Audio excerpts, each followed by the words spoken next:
విశ్వామిత్రుడు రామలక్ష్మణుని తీసుకువెళ్తూ ఉంటే మిథిలా నగరం వైపు కదులుతూ ఉంటాడు విశ్వామిత్రుడు. అప్పుడు రాముడు, మహర్షి ఈ ఆశ్రమం ఎవరిది, ఇంత నిర్జలంగా ఉంది ఇక్కడ అనగానే, నాయన ఇది గౌతముడు అహల్య ఆశ్రమము, ఎన్నో వేదాంగాలు యజ్ఞాలు చేసుకుంటూ ఉండేవారు.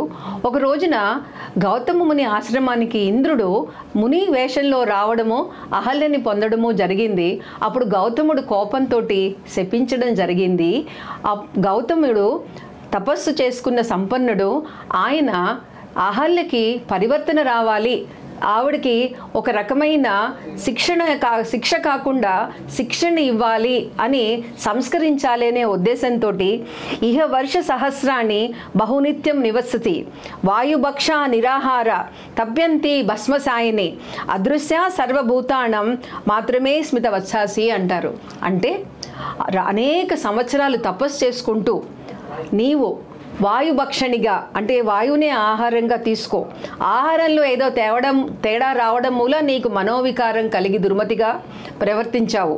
అలాగే వాయుభక్ష నిరాహార, ఆకలి దప్పులు లేకుండా ఒక భస్మాన్ని, ఒక ధూళిని కప్పుకుని నువ్వు ఇక్కడ ఈ ఆశ్రమంలోనే తపస్సు చేసుకుంటూ ఎవరికీ కనిపించకుండా ఉంటావు. ఏనాడైతే శ్రీరామచంద్రుడు ఈ ఆశ్రమంలో కాలు పెడతాడో నీకు ఈ యొక్క శాప విమోచన జరుగుతుంది అని గౌతమ మహర్షి సెలవివ్వడం. ఈ రోజున విశ్వామిత్రులతో పాటు రామచంద్రుల వారు ఆ ఆశ్రమం లోపలికి వెళ్ళగానే ఆవిడ ఆ ధూళి నుంచి ఒక అతి సౌందర్యవతి అయిన ఒక స్త్రీగా వాళ్ళ ఎదురుకుండా సాత్కర్షించడం, అహల్యాదేవి రాముల వారికి నమస్కరిస్తే రామలక్ష్మణులు ఇద్దరూ కూడా ఆవిడ పాదాలను తాకి ఆశీర్వాదం తీసుకుంటారు. అక్కడికి వెంటనే గౌతమ ముని కూడా రావడం జరుగుతుంది. అంటే ఒక గృహస్థాశ్రమంలోనికి ప్రవేశించే రాముల వారికి ఇలా ఏదైనా పొరపాటు జరిగితే భర్తలు ఏ విధంగా సరిదిద్దుకుంటారు, ఒక గౌతమ ముని తన భార్యని ఏ విధంగా సంస్కరించుకున్నాడు అనే విషయం తెలియాలి అనే ఉద్దేశంతో బహుశా అహల్య శాపాన్ని వాల్మీకి గారు చక్కగా వివరించడం జరిగింది. దుర్గ గారు, అహల్య ఒక గౌతముని పత్ని కదా, ఆమె మహాప్రతివత కదా, మరి ఆమెకి వచ్చినది భర్త కాదని తెలియదా? భర్తని ఎలా భ్రమించిందంటారు? దానికి మూల కారణం ఏంటంటే అహల్య బ్రహ్మ మానస పుత్రిక, అతిలోక సౌందర్యవతి. ఆవిడికి వివాహం జరపాలి అని అనుకున్నప్పుడు ఎవరు మొదట భూప్రదక్షిణం చేసి వస్తారో వారికి ఇచ్చి వివాహం చేయాలి అని సంకల్పిస్తాడు. ఇంద్రుడు బయలుదేరతాడు. ఈవిడ కూడా ఇంద్రుడు వెళ్ళాడు అని చూస్తుందంటే ఇంద్రుడు భర్తగా వస్తాడేమో అని అనుకుంటుంది. కానీ అక్కడ గౌతముడు అక్కడ ఒక ఆవు దూడ ప్రసవిస్తూ ఉంటుంది. 3 సార్లు ఆయన ప్రదక్షిణం చేయగానే భూ ప్రదక్షిణం చేసిన దాంతో సమానం అనేసి విఘ్నులందరికీ తెలుసు. కాబట్టి అహల్యని గౌతముడికి ఇచ్చి పెళ్లి చేస్తారు.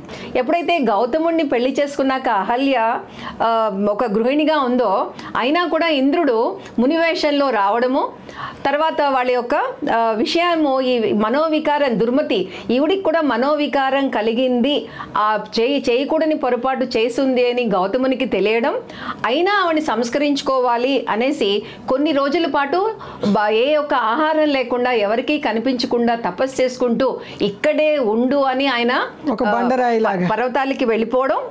బండరాయిగా ఉండరండి, ఒక బూడిద కప్పినట్టుగా ఆవిడ అక్కడే ఎవరికి కనిపించకుండా అదృశ్యంగా ఉంటారు, రాయిగా ఉండరు, వాయు రూపంలో రాయిగా ఉండరు. మన సినిమాల్లో రాతిని నాతిగా చేసింది, అలాగే నదికి వెళ్ళిరా స్వామి అని అవన్నీ ఉండవండి. నిజానికి ఆవిడ ఒక బూడిద కప్పబడి, ఒక ధూళి కప్పబడి ఒక రూపంలో ఉంటుంది, ఎవరికి కనిపించకుండా.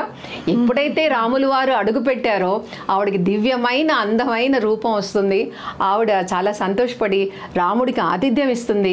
రామ లక్ష్మణులు గొప్పతనం ఏంటంటే ఇన్ని తెలిసిన ఆవిడని అమ్మ తల్లి అని ఆవిడ 2 కాళ్ళకి దండం పెడతారు.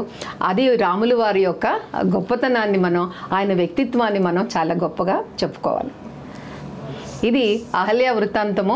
మనకి అది తెలియడం మూలాన చేసిన తప్పుని సరిదిద్దుకోవడానికి అవకాశం అనేది, మన యొక్క ప్రక్షాళన అనేది, పరివర్తన అనేది ఎలా తెచ్చుకోవాలి అనేది మనకి ఇక్కడ తెలుస్తుంది. పొరపాటున తప్పు జరిగినా కూడా దాన్ని సక్రమంగా మళ్ళీ దిద్దుకొని ముందుకు సాగాలి, తెచ్చుకోవాలి. పరివర్తన తెచ్చుకోవాలి.